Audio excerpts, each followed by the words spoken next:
On, it's Dylan at jtech. We're going to show you how to remove and replace a spark plug. You're going to take the nut right off the coil right here.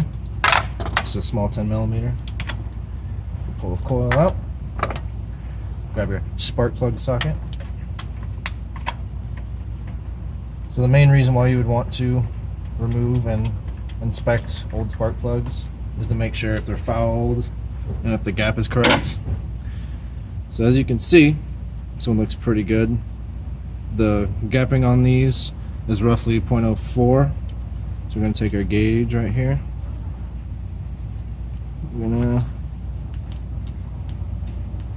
It's roughly 0.25. So these are gapped out of spec, but for instructional purposes, we're just going to slap it back in there. So how to put it back? Mainly just going to tighten up your spark plug back in there.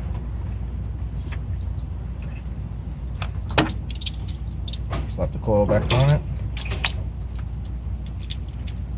The nut back on there.